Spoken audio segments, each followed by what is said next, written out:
Hey guys, this is Luminous and you're watching Guide on Antimage. Antimage, or AM, is one of the most versatile carry in the game due to his ability to adapt to different game states. His skill sets allow him to reliably survive ganks, farm faster than most other carries, and even participate in fights before finishing his full inventories. Though not a particularly difficult hero to play mechanically, playing a successful Antimage requires good understanding of hero's movement as well as ability to adapt to different situations. Mana Break is an extraordinarily handy skill throughout all stages of the game. In terms of mana burning, several hits from Antimage can render most heroes from casting any spells, especially those with long casting animations. The larger benefit of Mana Break is the extra 38 physical damage dealt against heroes with mana, which roughly translates to 2 extra broadsword worth of damage. This gives AM a ton of early game damage to decimate heroes in lane, or chop off supports with relative ease to net early kills. Despite being a static passive, Mana Break remains effective well into late game thanks to AM's natural high attack speed and item choices. However, it's important to note that enemies with magical immunity will block the extra damage granted by Mana Break, making it one of the worst passive against a BKB carry in the late game.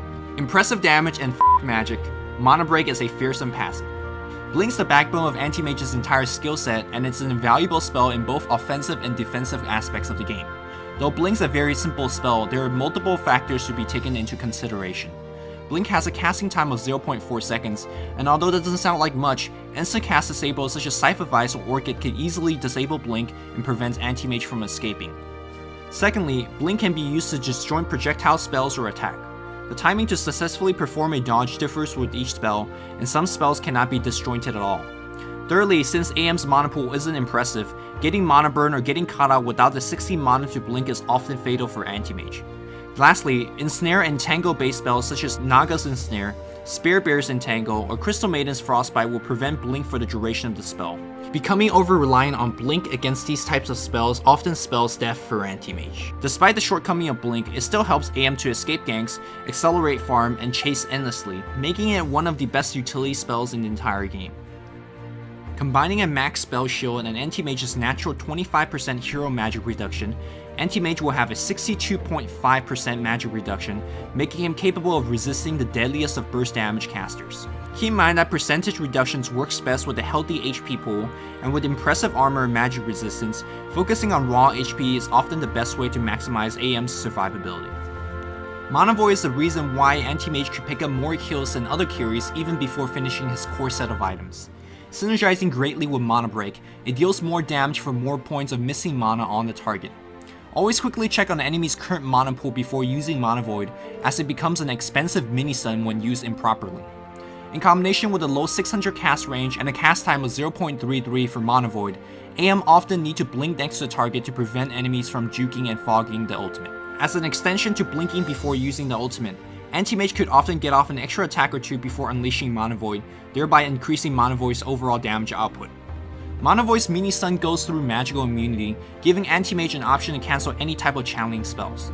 Lastly, be aware that Mana Void deals splash damage in a 300 AoE around the target. Though the AoE is rather small, targeting a hero with a large mana pool will often result in a surprising multi-kill against the enemy team. With these points in mind, let's take a quick look on Antimage's normal skill build. As usual, it is optimal to max a spell that grants the highest damage output first. In this case, it's Mana Break.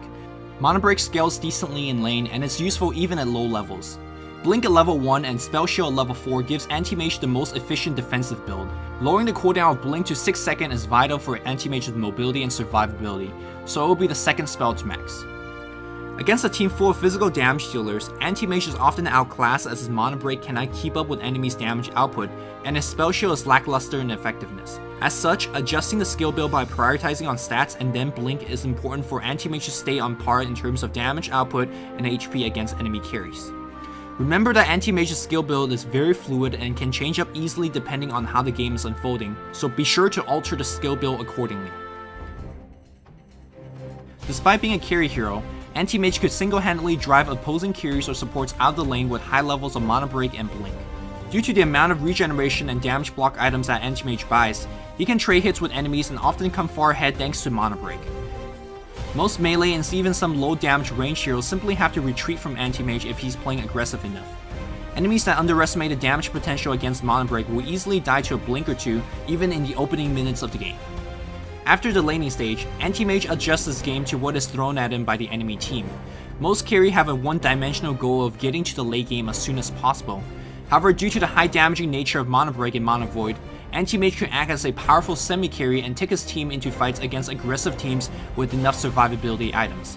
This scenario isn't too common, and oftentimes Antimage will play the standard farm and carry game, but when the situation arises, adjusting is paramount to winning the game. Depending on the state of the game, Antimage farms in different areas of the map.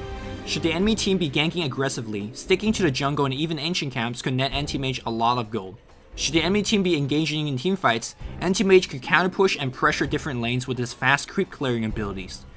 Normally, Antimage farms both the lane and the jungle, and as an opening presents itself, such as a successful teamfight happening on the opposite ends of the map, Antimage could bring further momentum by knocking down exterior towers.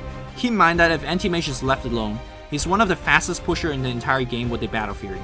This alone allows Antimage to apply pressure upon enemy towers to relieve pressure from your own towers.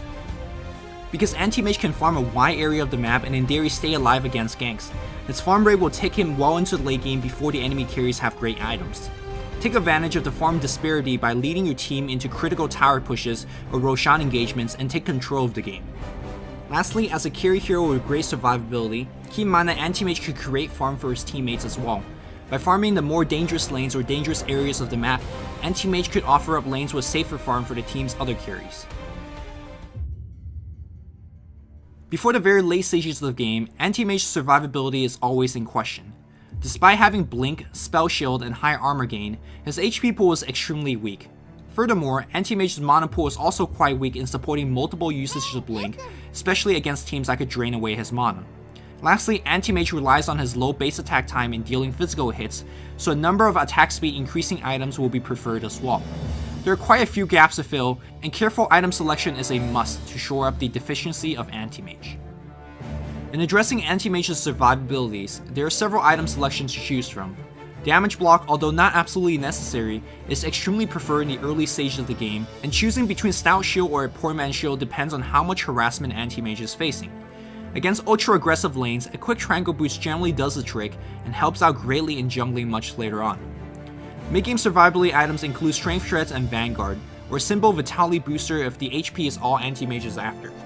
The late-game survivability items include the usual Heart or Blacking Bar, and of course a Manta Style for its debuffing of various silences and entangle-based spells. The important note about survivability item is that Antimage will need different sets of survival gear depending on who he's facing against, so there's no single defective item of choice here.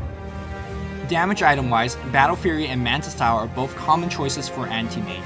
Battle Fury's Cleave, coupled with a Crawling Blade and a 6-second cooldown of Blink, allows Antimage to be one of the fastest farmer in the entire game. Going from neutral camps to lanes, Antimage could clear waves of creeps and do so while being on the move, meaning that he's far less susceptible to ganks. It's not uncommon to take only minutes to farm up thousands of gold with the Battle Fury. Still, keep in mind that Battle Fury contributes very little to the survivability of Antimage, and it isn't a core item in every single game. On the other hand, Manta Style offers modest raw damage and health for Antimage, and intangibles such as attack speed increase, movement speed increase, creating illusions that could also mana break, as well as granting the ability to debuff many lethal disables, making it one of the most important items for Antimage to pick up. Lastly, late game item extension for Antimage are often dependent on what the enemy carries have. Butterfly is a well-rounded choice as it offers both large damage increase and survivability through its armor and evasion. Monkey King Bar is another good choice against enemy carries with evasion abilities and items. And finally, Basher and Abyssal Blade cannot be forgotten as its ability to bash pierces through magical immunity and is very important to stop fleeting heroes in their tracks.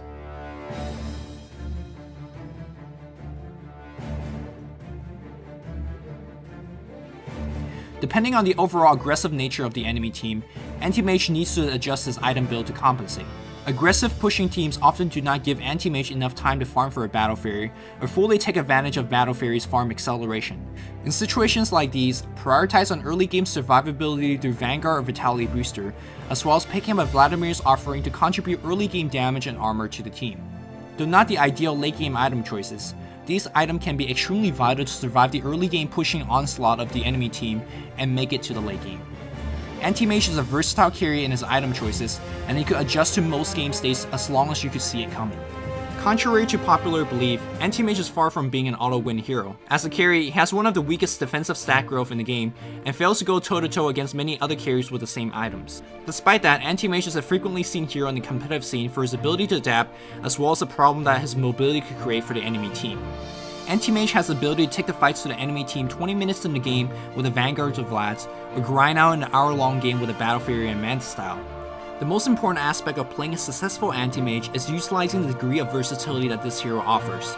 Don't be constricted by a single build or a set of items, and learn to adapt to different situations at hand. Thanks for watching, and have fun blinking and slamming. As always, I hope you guys found this guy useful. My next guy will be on the tanky strength hero, Axe. If you guys missed my Ancient Apparition guide, you can click here to check it out. Or if you want to watch all of the guides, here's a link to the entire playlist. As usual, if you want to support me and see more of these guys, liking the video and subscribing to me is the way to go. That's it for now. Hope you guys enjoyed it. This is Luminous.